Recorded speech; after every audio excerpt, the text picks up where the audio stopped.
주셔서 감사합니다. 예수님 이름으로 기도드립니다. 네. 제가 답을 알려드릴게요. 네. 오늘은 시험지는 평가에 안 들어가고요. 다만 나중에 최종 평가가 어떤 느낌인지 알려드리려고 문제를 내드렸고요. 놀랍게도 오늘 시험지는 제가 말한 강의에 있는 게 아니라 교재에 다 있습니다. 그러니까 교재만 읽어봤어도 느낌은 와요. 그러니까 영상을 안 보고 교재만 봤어도 느낌이 오는 내용이고요. 오늘은 그냥 제가 알려드릴 거고, 실제로 그 기말 평가 때, 그러니까 최종 평가 때 어떻게 하면 되겠다라는 그런 필링을 좀 드리려고 한 거예요. 자, 1번 볼까요? 자, 20dB SPL이 4배 커진 것과 18dB SPL이 8배 작아진 거죠. 4배 커지면 12dB가 올라갑니다. 그 다음에 8배 작아지면 18dB가 내려가요. 그래서 32dB에서 dBSPL에서 0dBSPL을 빼서 정답은 32dB입니다. dB라고 안 적으면 틀려요. dBSPL 적으면 틀리고요. dB라고 적으면 32dB예요. 정답은. 간단하게 사식이죠. 왜냐하면 2배가 6dB니까. 두 번째, 마이크 지향성. 그림 기억나시죠? 왼쪽 거는 슈퍼카디오이드 초지향성입니다. 초지향성. 오른쪽은 무지향성이에요. 저 그림 보고 알 수 있어요. 그림만 보고도 지향성 알 수 있습니다. 세 번째, DI는 언밸런스드 신호를 밸런스드 신호로 바꿔준 역할이며 액티브일 경우 팬텀 파워를 필요로 한다. 저번에 설명드렸죠. 4번, 본당 억스 세팅에서 이 보컬 인이어는 프리페이드로 설정되어 있고 딜레이 스피커는 포스트 페이드로 되어 있습니다. 이거 실제로 본당에서 만약에 내가 할 일 있으면 확인해야 돼요. 프리 포스트 바뀌면 상당히 곤란해집니다. 듣는 사람이. 자, 5번 음향 세팅은 게인, 아웃보드, 이퀄라이저, 억스, 페이더 순서로 진행된다.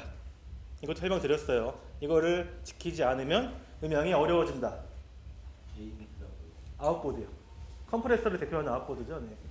컴프레서라고 적어도 정답 처리 해드립니다. 정답 처리. 네. 6번 엔벨롭의 ADSR, 어택, 디케이, 서스테인, 릴리즈입니다. 잘 설명드렸어요. 혹시 다 맞은 분 계신가요? 아, 좀 슬프네요. 네. 괜찮습니다. 네. 주님을 알고 계시니까. 네. 여튼 요까지가 이거고요. 나중에 최종 평가도 이런 느낌으로 진행될 거니까 네. 준비를 많이 하시면 좋습니다. 저도 왜냐하면 학교가 끝나고 목사님께 저희가 좋은 인재를 잘 양육했습니다라는 근거를 내밀어야 되거든요. 이런 문제를 풀었습니다를 보여줘야 되는데 혹시나 여러분 헤매실까봐 미리 좀 힌트를 드렸습니다. 네. 자, 그러면 이제 오늘 7주차 진행을 해보겠습니다.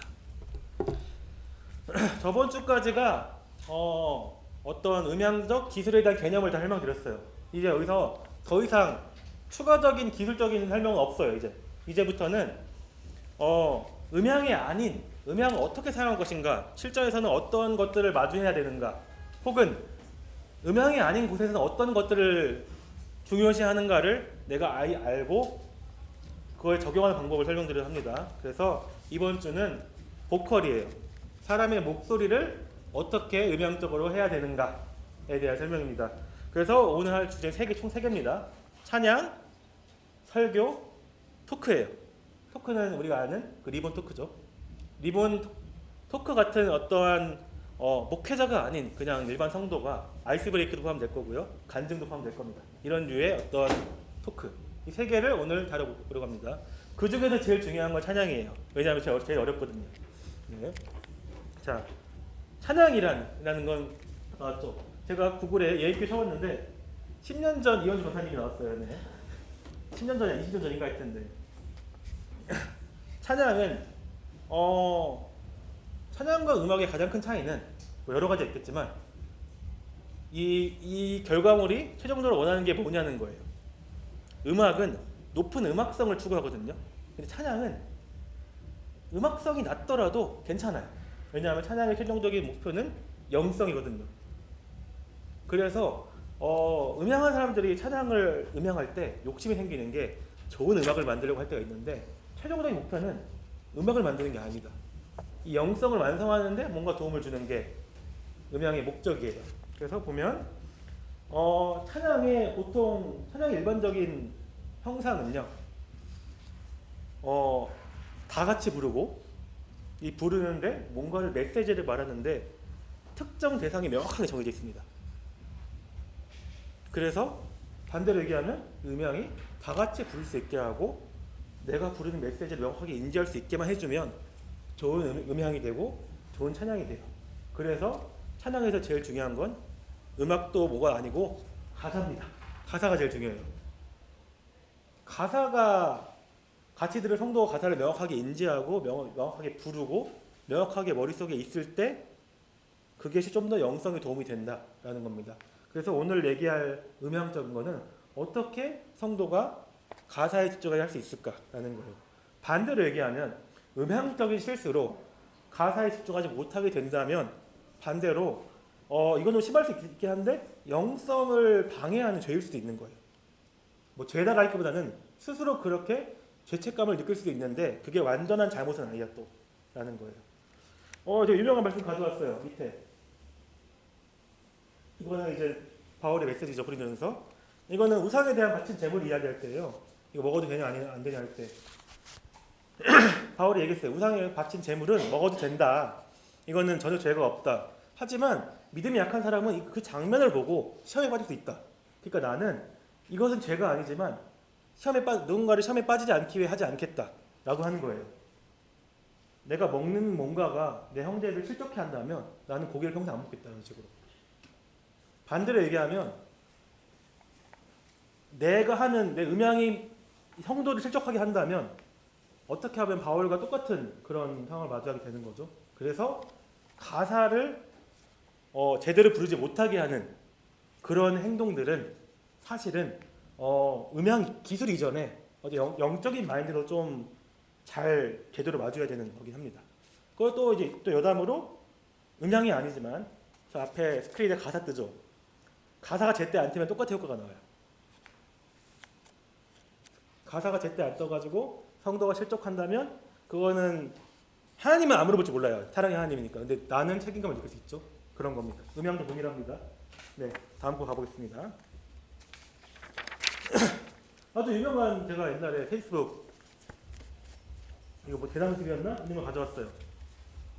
다행히도 저는 이제 결혼을 했기 때문에 이런 고백 얘기를 할 수 있네요. 다행히도 혼자 살수 못했는데 고백은 도전이 아니라 확인이라고 하더라고요. 그러니까 내가 누구 좋아하면 얘가 나 좋아하는지 모르고 그냥 박는 게 아니라 이미 서로 약간 하면서 그때 하는 게 고백이라고 하더라고요. 똑같이 음향도 딱 시작하기 전에 이거 잘 될까? 라고 물어보는 게 아닙니다. 고백을 하기 전에 될 것 같다라고 서로가 교감이 있는 거잖아요. 똑같이 음향도 이미 시작하기 전에 될 것 같다라는 느낌이 와야 됩니다. 그럼 어떻게 오느냐? 음향도 역시 음향하는 대상과 커뮤니케이션이 계속 돼야 돼요. 그래서 내가 원하는 게 잘 전달돼서 이 사람도 그걸 명확하게 알고 있으면 오늘 음향 잘 될 것 같다라는 느낌이 옵니다. 그래서 음향은 뭔가 기계만 두고 저 사람과 아무런 얘기하지 않고 내가 컨트롤 잘 테크닉 잘해가지고 기술 좋아가지고 잘해야지가 아니에요.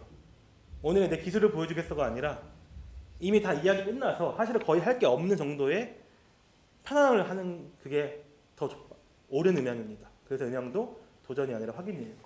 그래서 아까 얘기했잖아요. 찬양이잖아요. 그래서 음향할 때 찬양 음향은 찬양하는 사람들과의 어떠한 커뮤니케이션을 계속 해야 됩니다. 그래서 내가 음향적으로 할 때 이게 필요해. 찬양하는 사람 이걸 좀 도와줘라고 말을 해야 되고요. 그래서 찬양하는 사람들과의 어떠한 인간적인 교제 관계도 매우 중요하고요. 그럼 어떠한 부분들을 커뮤니케이션 해야 하는지 알려드릴게요. 첫 번째는 마이크 워킹입니다. 이거는 유명한 노래인데요. 마이크 워킹은 저번에 설명드렸는데 소리를 작게 말할 때는 부르는 사람이 앞에 가까이 붙이고요. 크게 부를 때는 마이크를 떼가지고 들어간 소리를 작게 만드는 거예요. 그러니까 어떤 볼륨 조절을 보컬이 손으로 하는 거예요. 손으로. 이걸 마이크 워킹이라고 부릅니다. 마이크 워킹은 있냐 없냐가 이거 내가 손으로 하는 것보다 이게 훨씬 더 효과적이고요. 특히 저번에 설명드린 초지향성 마이크 있죠. 초지향성 마이크 기억나시나요? 베타 87A 지금 본당에 쓰는 인도자 마이크입니다. 초지향성 마이크는 마이크 워킹에 어떻게 하냐에 따라서 그 결과물이 확연하게 차이가 나요. 그러니까 워킹을 잘하는 보컬에 초보자 음향이 붙는 거랑 워킹을 못하는 보컬에 고수 음향이 붙는 거랑 큰 차이가 안 나거나 워킹을 잘하는 쪽이 더 좋은 결과가 나올 수도 있어요. 그래서 너 마이크 워킹 좀 할 줄 아니? 너가 이거 할 때 워킹을 좀 뭐지? 좀 더 적극적으로 했으면 좋겠어. 이런 식으로 뭔가 하면서 소통을 하는 게 중요합니다. 다음 거 볼게요. 자, 황금률의 법칙. 저번에 설명드렸어요. 마이크와 내 입의 거리 있잖아. 이렇게 거리. 이 거리가 1이라고 하면 옆 사람과 거리는 이걸 3배를 넘게 가야 돼요. 그렇지 않으면 내 소리가 옆 사람 거에 들어가거나 옆 사람 소리가 나한테 들어옵니다. 그래서 너무 따닥따닥 붙어 있으면 영향받아요. 그래서 말하는 거 똑같이 말하는 거죠. 너무 붙으면 음향이 문제가 있어. 거리를 유지해줘. 그렇죠? 다음 거 가보겠습니다. 마이크 파지법. 저는 설명드렸죠? 머리 잡으면 피드백 납니다. 왠지 설명드렸죠? 왠지 아실 거예요. 2주차에 설명드렸습니다. 그래서 그것도 말해야 돼요. 머리 잡으면 그게 돼 라고 말하면 돼요. 다음 겁니다. 마이크 때리지 말기. 꽤 많으세요. 특히 집사님들. 마이크 많이 합니다. 이거 망가집니다. 왜냐하면 마이크 머리랑 맞닿는 부분에 진동판이 있고요. 진동판 밑에 바로 회로가 있어요. 둘 다 충격을 세게 받아요. 그래서 때리기만 해도 마이크가 죽어가죠. 더 중요한 거는 만약에 스피커를 켜놓고 할 경우 이 소리가 앰프로 들어가도 앰프가 손상 많습니다. 그렇기 때문에 마이크 때리는 거 좀 지양해 달라고요. 그래서 보통 어떻게 마이크 체크하냐면 이렇게 하거나 박수 치거나 해요. 마이크 앞에서. 어차피 소리 안 체크할 수 있잖아요. 근데 굳이 안 때려도 됩니다. 안 때려도. 자, 마지막으로 확인하는 건 마이크의 올바른 위치를 유지하는 겁니다. 이거는 제가 근처에 그냥 가져왔는데 저건 좋은 사례를 가져왔어요. 제가 마이크를 이렇게 부르다가 내가 사용하지 않을 경우 앞에 두는 게 제일 좋습니다. 이렇게. 근데 마이크를 이렇게 내릴 경우 차려서 할 경우 머리가 앞으로 향하게 되죠. 그러면 스피커 소리 들어올 수 있어요. 그래서 마이크를 항상 피드백이 나지 않도록 머리 방향을 항상 안전하게 유지하게 또 이야기를 해야 됩니다. 너가 그렇게 차례차례 해버리면 혹은 내려놓을 때 앞으로 내려놓으면 피드백이 날 수 있어 라고. 다음 가보겠습니다. 네. 그래서 이런 것들을 이야기한 다음에 음향을 하면 이야기 안 하고 할 때에 비해서 난이도가 상당히 많이 내려가요. 자, 다음 거 가보겠습니다. 네. 자, 제가 좋아하는 게 쟁반 노래방이에요. 이거 상당히 옛날 예능이죠. 쟁반 노래방 아시나요? 쟁반 노래방은 사람들이 쩌락 앉아 있어요. 노래가 나오죠. 그러면 마이크에 이제 손가락 모형이 있어요. 이게 딱 가리키면 그 사람이 노래 불러야 돼요. 부르다가 넘어갑니다. 제가 그래서 음향할 때 이 쟁반 노래방을 좋아했어요. 자, 이제 너가 노래해 하면서 노래하고 음향 맞추고 넘어가고 노래하고 음향 맞추고 이런 식으로 했습니다.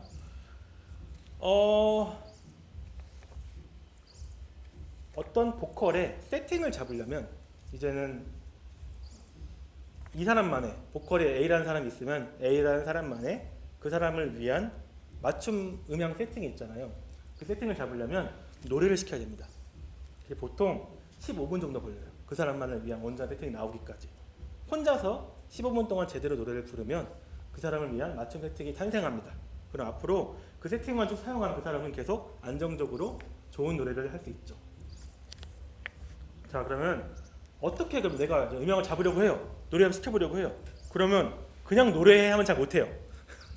그래서 어떠한 걸 해줘라고 구체적으로 제시를 할수록 더 좋은 보컬에게 좋은 반응을 유도할 수 있습니다. 제가 그래서 순서를 좀 했어요. 가장 먼저 해야 되는 거는 그 보컬이 제일 잘 부르는 자신 있어하는 찬양에 혹은 노래에 후렴구를 부르게 하는 거예요. 왜 후렴구를 부르게 하냐면 보통 후렴구가 음이 높아지거든요. 그래서 가장 높은 음을 찾을 수 있어요. 상한 선을 살 수 있고요. 그러면 다이내믹 레인지를 잡을 수 있어요. 아까 문제 기억나시죠? 음향의 시작은 개인이거든요. 그래서 개인을 잡기 위해서 가장 자신 있는 곡에 후렴을 시킵니다. 그래서 개인을 잡고 그 다음 것들을 하는데 그 다음에 시키는 것들은 빠른 곡이랑 느린 곡을 하나씩 시켜봐요. 빠른 곡은 이제 그 그루브랑 리듬감에서 나오는 그 특유의 뭔가 쿠세도 있고요, 뭔가 어떤 형상도 있고요. 그래서 빠른 곡 들어보고 느린 곡 들어본 다음에 그거에 맞춰서 해보는 거예요. 그리고 제가 그 다음에 좀 몇 가지 TMI를 가져왔어요. 이거는 좀 커먼 센스인데 서예 혹시 옛날에 서예학원 가보신 적 있나요? 서예를 할 때 영자팔법이라는 기술이 있습니다. 이거는 내려갈 수 있을까? 내려갈 수? 제가 드릴게요.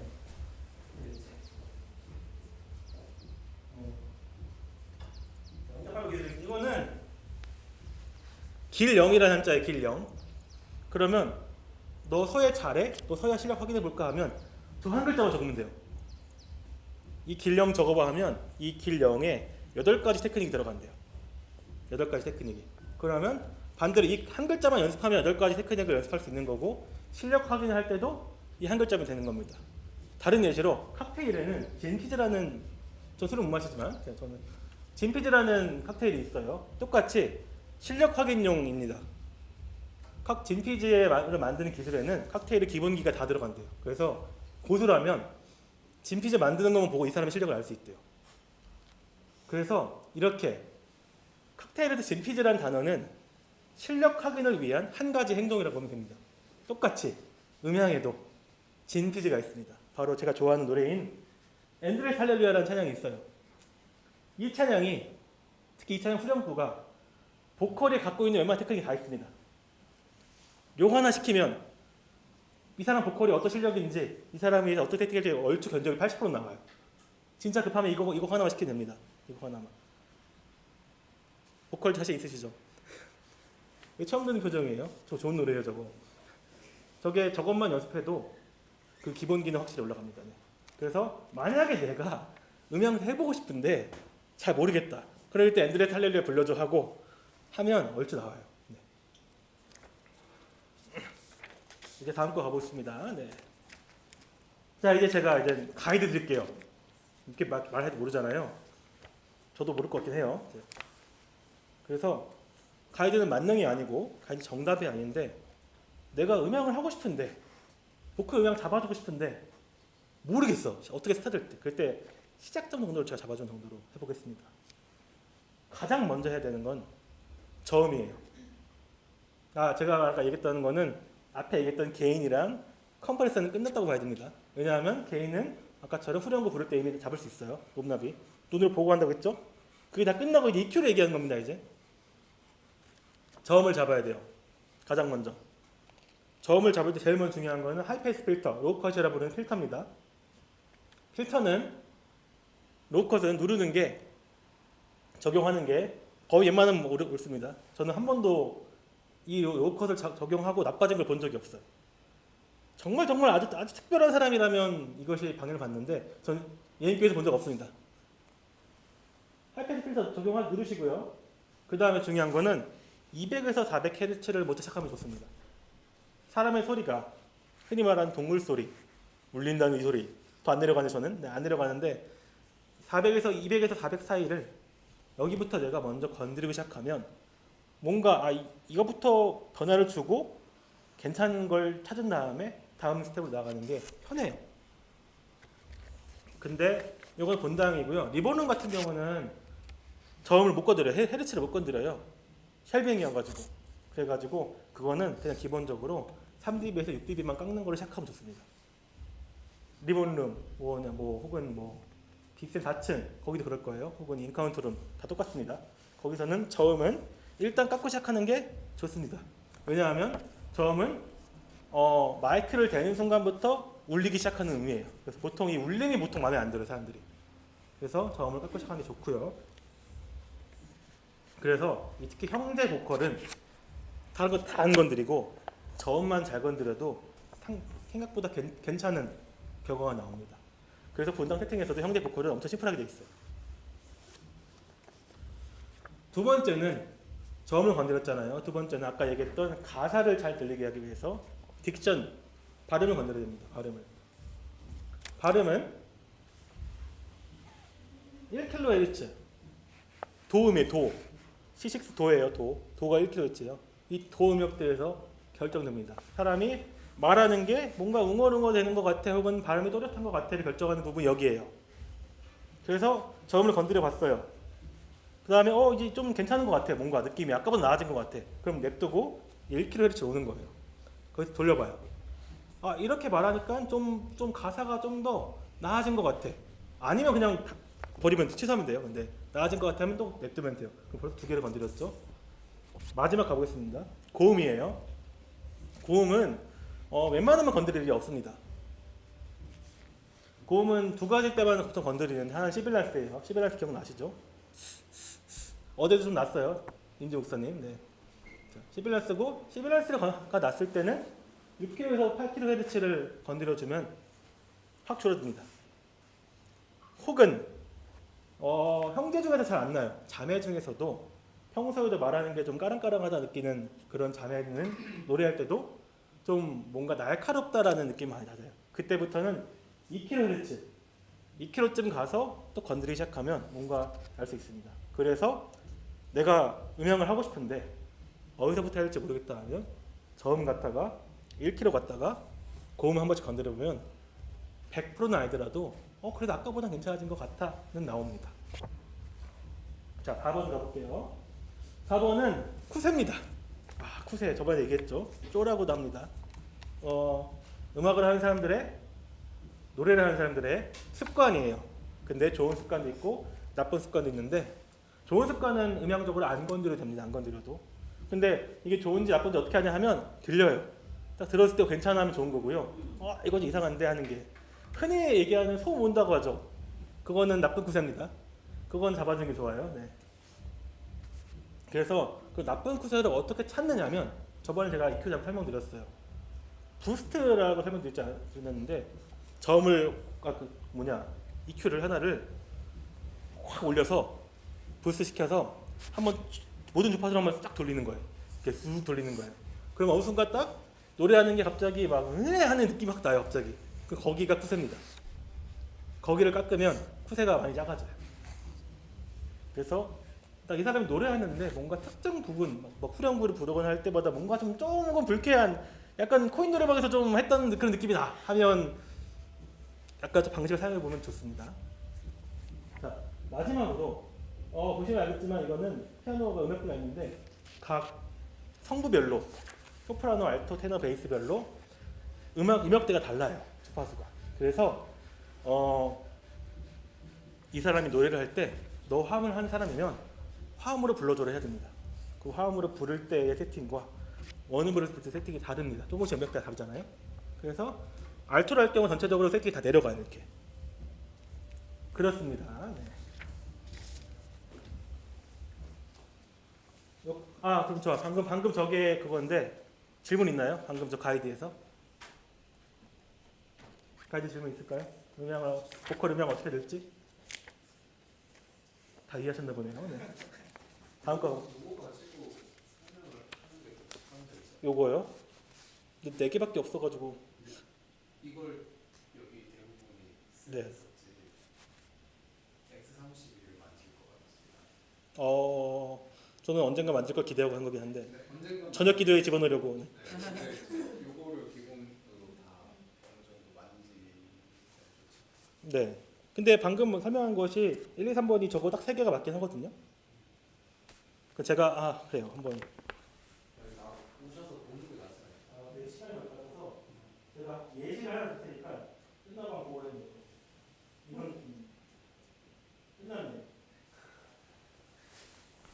원래 저 4개짜리 노드는 오래 안 걸려요. 4개밖에 없어요. 건드릴 게. 끝나고 보고 하시면 되고 제가 웬만하면 해놨는데 아니 물어보셔도 돼요. 네. 자, 찬양 다음 거 가보겠습니다. 다음 거. 네. 찬양 중에 주의할 게 있어요. 찬양 중에 주의할 거라기보다는 내가 이제 찬양을 할 때 어디서든 음향을 시작했어요. 그럼 해야 될 게 있습니다. 주선율. 이건 멜로디예요. 메인 멜로디입니다. 흔히 말하는 우리가 성도들이 부르는 그 멜로디가 주선율이에요. 그게 아닌 거를 화음이라 부르죠. 네. 메인 보컬의 멜로디는 묻혀서는 안 됩니다. 악기가 너무 크거나 화음이 너무 크거나 하면 메인 보컬이 안 들리잖아요. 그러면 같이 부르는 성도들도 헷갈려요. 그래서 항상 최우선적으로 메인 보컬이 제일 커야 돼요. 그것이 아까 얘기했던 가사라는 대원칙을 지킬 수 있습니다. 그래서 엄청 중요한데 메인 보컬은 비어서는 안 돼요. 보통 찬양 인도자가 메인 보컬을 갑니다. 찬양 인도자 노래를 하는데 아주 자주 우리 임지 목사님이나 우리 손정훈 전도사님은 성령의 감동을 주시면 화음이 들어가요. 그죠? 갑자기. 그러면 메인 보컬이 사라졌죠. 어떻게 될까요? 옆에 있는 메인 보컬 한 명을 확 올려야 돼요. 순간적으로 같은 음을 부르는 애를. 뭔가 인도자가 뭔가 다른 거 하려고 해. 갑자기 성령의 감동이 확 왔어요. 그때부터 멘트를 하기 시작해요. 주님 하면서 순간부터 멜로디가 없어집니다. 어떻게 해야 돼요?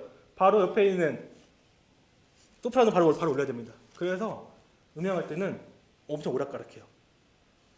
특히 이제 저희 본당에 이현주 간사님께 지금 홀몸이 아니시고 투쟁을 하고 계시거든요. 그러면 3부쯤 오면 특히 이제 교역자들은 새벽부터 온단 말이에요. 그때 보면 한참 뒤란 말이에요. 지치셔가지고 노래하다 내려가셔요. 마이크가 이렇게. 그러면은 안 부르시잖아요. 어떻게 될까요? 그때 노래하고 있는 주선을 한 명 재빨리 올라가죠. 재빨리. 그것이 만약에 안 될 경우 성도가 노래하다가 같이 가는 그 주선이 안 들리면 자기도 소극적입니다. 그래서 이 노래하는 그래서 찬양하는 사람들도 보통 다 교육 받을 거예요. 매 인도자는 노래를 막 계속 끝까지 하고 웬만하면 바꾸지 말라고. 근데 성령이 감동 오시면 어쩔 수 없잖아요. 그러니까 그래서 음향하는 사람들의 역할은 보통 이런 걸 합니다. 메인 보컬이 가다가 뭔가가 멈추면 바톤 넘기지 재빨리 누군가가 계속 노래를 부르고 있어야 돼요. 그런 식으로. 그래서 예시를 들면 제가 이브람 이현중한테 노래를 합니다. 근데 갑자기 멘트를 치십니다. 그러면 보통 이제 맨 오른쪽에 호선 자매가 정호선 자매님이 같은 멜로디를 하고 있어요. 그럼 내려오시자마자 바로 올라가는 거예요. 여기가. 그러면 계속 멜로디가 들리고 있습니다. 그러다가 다시 복귀하시면 다시 내려가고 다시 돌아가요. 이런 식으로. 이거를 계속 눈을 보면서 뭔가가 이상해. 뭔가가 다른 행동을 하고 있으면 재빨리 반응할 수 있어야 됩니다. 이것은 예배뿐만 아니라 기재센터, 저녁 기도에 다 동일합니다. 네. 여튼 그게 메인 보컬이 비어서 안 된다는 뜻이에요. 두 번째는 화음의 밸런싱이 중요한데요. 이거는 어떤 뜻이냐면 화음을 하는 사람들이 노래 시작부터 끝까지 화음을 하지 않아요. 처음에는 멜로디를 부르다가 중간에 화음으로 바뀝니다. 문제는 처음에 멜로디를 부르는 음량과 화음으로 바뀌었을 때 음량이 달라요. 그래서 바뀌는 순간 음량을 맞춰줘야 됩니다. 그래서 연습할 때 화음을 언제 들어가는지 기억해놔야 돼요. 얘는 이제부터 들어가는구나. 얘는 후렴부터 들어가는구나. 이거 기억해놨다가 화음을 들어가는 순간 확 바꿔줘요.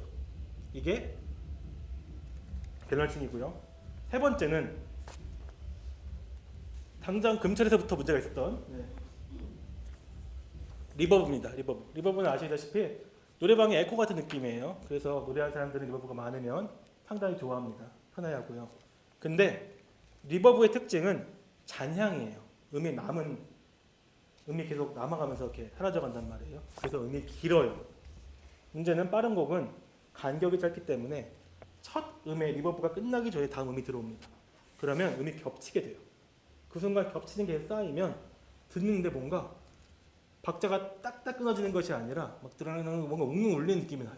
그래서 신나는 노래가 뭔가 신이 안 나면 리버브가 과한 겁니다. 그래서 원래 저는 신나는 노래를 할 때는 리버브를 내리는데 문제는 제가 없을 때는 리버브가 항상 풀로 돼 있어요. 그래서 어제 금철도 약간 그런 부분이 살짝 없지 않아 있었습니다. 물론 영상이 충만했어요. 네. 4번입니다. 이것도 꽤 중요한데요. 멘트를 할 때는 멘트가 잘 안 들립니다. 보통 멘트를 할 때 두 가지예요. 하나는 그 영적인 감동으로 뭔가 메시지를 전할 때, 두 번째는 지금 찬양 중에 다음 가사가 어디예요? 벌스로 갈 거예요? 후렴으로 갈 거예요? 이런 식으로 설명을 할 때예요. 멘트를 할 때 소리를 확 키워줘서 성도가 듣게 해줘야 돼요. 그게 상당히 힘들죠. 노래하다가 멘트 하나 올리고 내리고 화음 하나 내리고 힘듭니다 원래. 네. 마지막으로 가야 되는 건 결과적으로 이 모든 노력들이 가사가 성도들한테 잘 다가오게 하기 위한 그런 생각하면 좋습니다. 네, 여기까지가 찬양이고요. 다음 가보겠습니다. 다음 설교예요. 자, 설교도 한 분 제가 모셔왔는데 여기 사진으로. 네. 네. 설교의 특징은 뭐냐면 찬양과 가장 큰 특징은 둘이 비슷한 느낌을 가지고 있어요. 왜냐하면 찬양도 영성이고요, 설교도 영성인데 찬양과 설교의 가장 큰 차이는 찬양은 음악이기 때문에 다이나믹 레인지가 요동칩니다. 이렇게 소리가 막 요동쳐요. 근데 설교는 일관적으로 쭉 간다는 경향이 있어요. 그래서 찬양의 핵심을 가사라고 했으면 설교의 핵심은 피로도입니다. 피로도. 내려가 볼게요. 밑에 내용 있습니다.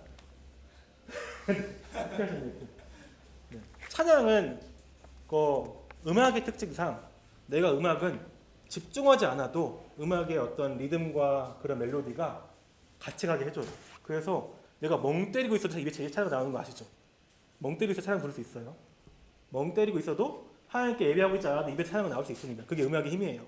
근데 문제는 설교는 그렇지 않기 때문에 성도가 온전하게 자기의 힘으로 집중해야 됩니다. 내용에. 성도들이 난 얘기를 안 들어야지 하는 것부터 하나도 안 들리고요. 나는 설교를 들어야지 하는 이렇게 애를 써야지만 들리는 게 설교예요. 그래서 반대로 얘기하면 이 집중력을 흐트러뜨리는 뭔가가 있으면 성도들이 말씀을 듣기 힘들어합니다. 그리고 이 집중력을 흐트러뜨리는 가장 큰 요소가 바로 피로도라는 개념이에요. 피로. 설교가 좀 작게 들리면 피곤해요. 그러면 듣기 싫어집니다. 설교 발음이 잘 안 들리면 또 피곤해합니다. 또 설교를 하다가 다른 것이 좀 들리면 시빌란스, 피드백 삑 들리면 또 집중력이 확 깨져요.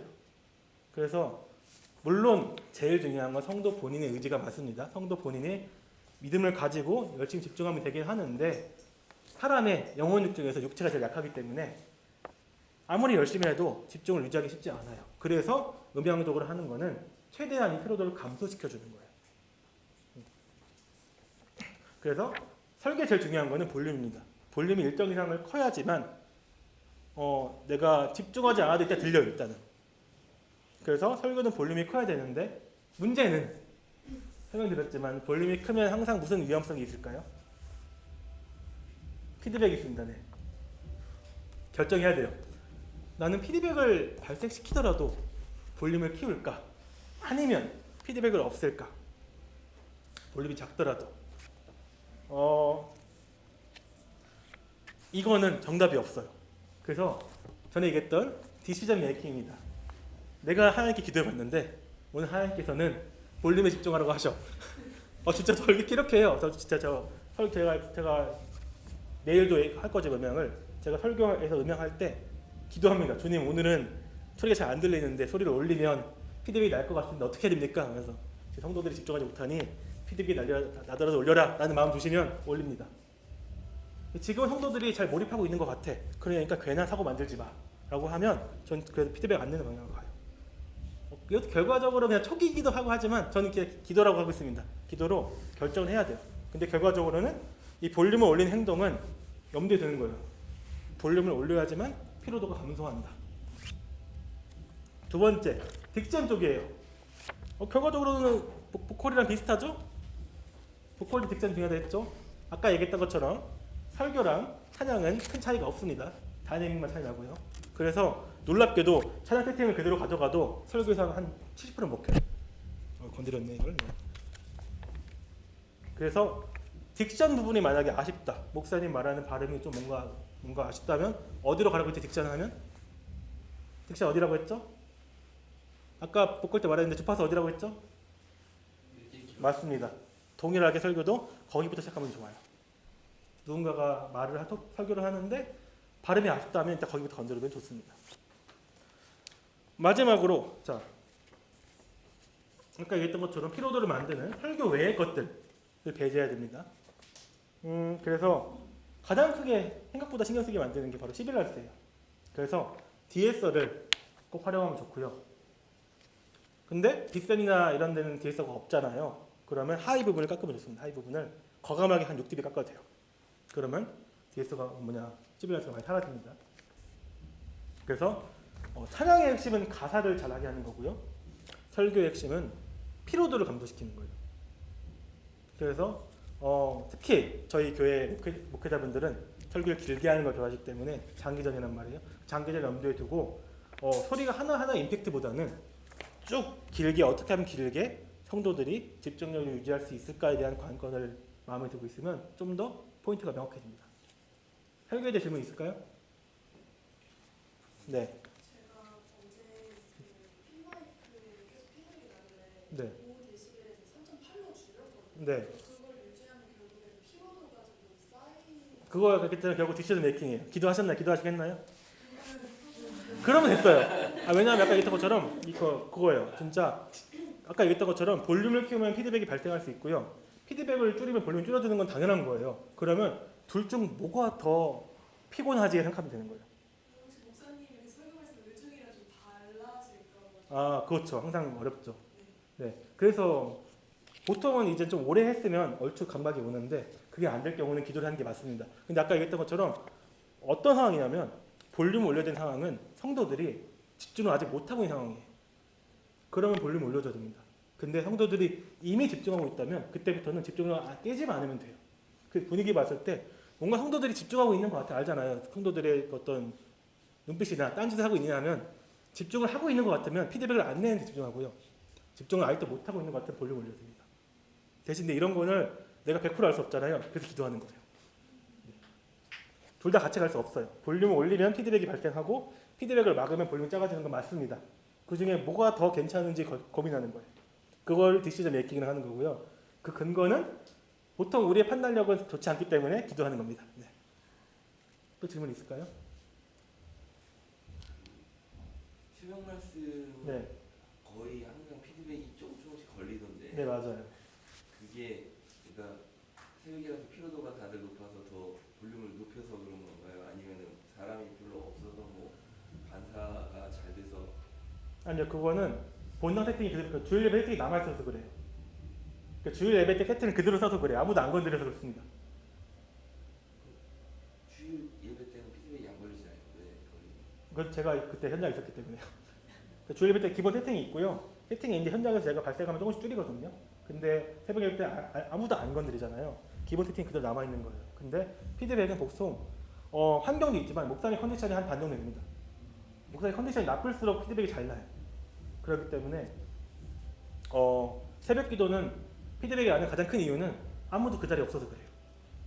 누군가 있어야 됩니다. 제가 이 학교를 하는 이유고요. 누군가도 거기 앉히기 위해서. 저 힘들어 못하겠어요. 누군가도 그 자리에 앉혀서 아까 얘기한 상황에서 대응을 하기 위해서 제가 기도하고 하나님 제발 모든 예배에서의 그 설교가 말씀과 찬양이 좋은 찬양이 되게 해주사는 기도에 하기 위해서 이 학교를 하는 거기도 해요. 네, 그렇습니다. 네. 그러면 그 새벽 PC 방송에서 피드백이 나오면 음향 그냥 페이더 자체를 줄이고 하거든요. 네. 근데 그런데 이제 담당자가 별도로 있어야 된다고 하면 그거는 그 페이더를 줄이는 거와 별개로 다른 설정을 하신다. 저의 일단 피드백을 제어하는 방법이 가장 좋은 건 뭐라고 했죠? 기억나시나요? 개인입니다. 페이더가 아니라 개인을 줄여야 돼요. 개인을 줄이고 페이더를 올려야 됩니다. 전에 언제인지 모르겠지만 자료에 있어요. 네, 아마 콘솔 할 때 했을 거예요. 아마 콘솔 했을 때. 그 물론 큰 차이는 아니에요. 근데 아까 얘기했던 우리는 그 이유를 알아요. 최소한 기억 안 나시더라도 머릿속 어딘가에 있어요. 이제 제가 설명드렸거든요. 피드백의 어떤 정확한 방법 여러 가지가 있는데 그 중에 가장 좋은 걸 선택하는 거거든요. 대표적인 게 개인을 줄이고 페이드를 올리는 건데 그 외에도 여러 가지 방법이 있어요. 근데 그거를 배우고 내가 기억하냐랑 아예 모르는 거랑 다르잖아요. 그렇죠? 그렇습니다. 제일 좋은 건 PC 하는 분들도 이 교육을 받는 거죠. 그 새벽 기도 때. 그렇죠? 네. 다음 가보겠습니다. 마지막이에요. 마지막은 토크입니다. 자, 토크는 설교랑 큰 차이가 없어요. 기본적으로 똑같이 마이크로 말하는 거죠. 근데 토크랑 설교의 가장 큰 차이는 하는 사람이 누구냐입니다. 하는 사람이. 목회자분들은 여러분들이 잘 안 보셔도 모르겠지만 생각보다 발성 훈련을 많이 하셔요.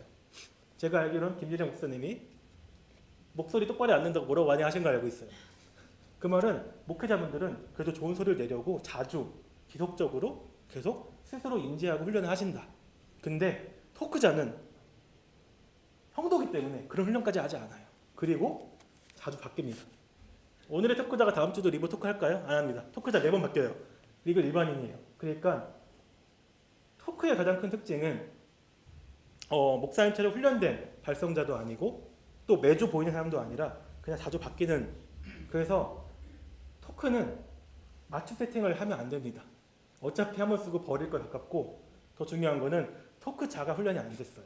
그래서 토크는 맞춤 세팅이라기보다는 이 토크자가 당장 오늘의 토크를 잘할 수 있게 할 수 있는 그냥 최소한의 노력이라고 보시면 될 것 같아요. 그래서 특히 토크의 가장 큰 문제는 본당에서 하면 괜찮습니다. 본당에서 하면 그래도 장비가 좋고 EQ도 많아요. 그래서 최대한 잘 해줄 수 있어요. 그래서 간증 같은 거 할 때는 깔끔하게 해줄 수 있어요. 근데 보통 토크를 어디서 하느냐? 리본룸에서 합니다. 리본룸은 적었습니다. 저거는 아무리 열심히 해도 조절쓰기 4개밖에 없어요. EQ가. 그러면 아무리 잘해도 이 4개밖에 할 수 있는 한계가 있어요. 그 토크는 알아야 됩니다. 내가 이 4개로 100% 할 수 없다. 하지만 70% 정도의 안정적인 걸 할 수 있다. 알아야 돼요. 첫 번째는 똑같습니다. 토크의 가장 큰 핵심은 토크자가 마이크를 처음 잡은 경우도 있어요. 그럼 어떻게 될까요? 긴장해서 말을 잘 크게 안 합니다. 토크의 가장 큰 핵심은 볼륨이에요. 일단 볼륨부터 뽑아야 됩니다. 하울링이 아니죠. 토크자한테 하울링이죠. 피드백이 안 나는 선에서 볼륨을 최대한 뽑아내야 돼요. 그래도 작게 들립니다. 토크자는. 그래서 항상 제가 리본을 할 때는, 제가 리본 방송팀을 할 때는 그걸 싸움이었어요. 저렇게 말 작게 하는데 어떻게 더 키우지 소리를? 네, 그렇습니다. 그리고 토크뿐만 아니라 아이스 브레이크도 똑같이 토크자랑 비슷하게 말을 하고, 그렇죠. 나중에는 뭐 디렉이 나오기도 하잖아요. 그러면 항상 가장 큰 자주 마주하는 이슈는 배경음악이에요. 배경음악을 빵빵하게 켜놓고 말을 하니까 말이 안 들려요. 그럼 어떻게 될까요? 배경음악을 줄여야 되는데 그냥 줄이는 게 아니라 배경음악이 거의 안 들리다시피 줄여야지 말이 들립니다. 그래서 내가 혹시나 이번 방송팀을 할 경우 아이스 브레이크를 해요. 그러면 막 음악 딱 틀고 춤추러 나오죠. 그 다음 말을 하죠. 말할 때 배경음악 확 줄이세요. 그 다음 마이크 끄다가 다시 올리고 내리고 반복합니다. 이렇게 내리고. 네. 그래서 계속 배경음악 이렇게 막 오락가락해요. 근데 그렇게 오락가락 하는 게 게스트들한테는 더 좋아요. 왜냐하면 틀리니까 말이. 그리고 아까 얘기했던 그 보컬 EQ 잡을 때 가이드 설명드렸죠. 저음부터 하고 딕션을 만져보고 고음을 만집니다. 여기도 동일하게 됩니다. 문제는 요거는 만질 수 있는 제한이 있기 때문에 이렇게 해도 큰 차이를 못 느낄 수 있는데 그래도 접근법은 돼요. 그래서 아무리 내가 음향을 잘 모르고 잘 안 되는 것 같더라도 이 원칙을 지키면 천천히 해나가면 그래도 뭔가 처음보다 나아하는 거예요. 그리고 제일 중요한 거는 이 토크의 핵심은 토크하는 사람입니다. 그리고 이분들은 보통 처음이거나 아니면 많이 안 해봤기 때문에 그 긴장도 많이 하거나 혹은 마이크를 할 때 소리를 잘 몰라요. 그때 해야 되는 거는 아까도 설명드린 것처럼 교감입니다. 그래서 보통 이제 그 리본 기도회를 하고 리허설을 하잖아요. 그때 토크 리허설을 한 다음에 설명드리는 거예요. 지금 이런 상황에서 이렇게 말씀하시는 분이 계시는데 제가 보기에는 지금 뭐 긴장하셨어요. 혹은 지금 아니면 이런 부분 하실 때는 좀 더 크게 말하시면 괜찮아요. 혹은 지금 마이크로 너무 가까이 계신데 살짝 떨어지시면 좋아요. 혹은 반대로 붙이시면 좋아요. 이런 식으로 설명을 하고 지금 토크자한테 지금 제가 여기서 음향으로 도와주고 있으니까 최대한 저를 믿고 해주세요라고 하면 그 사람도 마음이 열려서 더 좋은 결과가 나옵니다. 그래서 사실은 내가 얼마나 기계를 열심히 만지는 것보다 토크자랑 대화 한마디 더 하는 게 더 좋은 결과가 나올 때가 있어요. 그래서 혹여나 내가 나중에 사역을 하실 때 방송팀을 하시면 그렇게 뭔가 아이스 브레이크나 토크자랑 계속 뭔가 이야기 스몰 토크를 통해서 풀어나가시는 게 더 좋은 음향이 될 수도 있다. 를 알아주시면 좋을 것 같습니다. 여기까지가 찬양, 설교 토크였고요. 혹시 질문 있으실까요? 네, 없는 것 같으니 마치도록 하겠습니다. 수고하셨습니다. 네.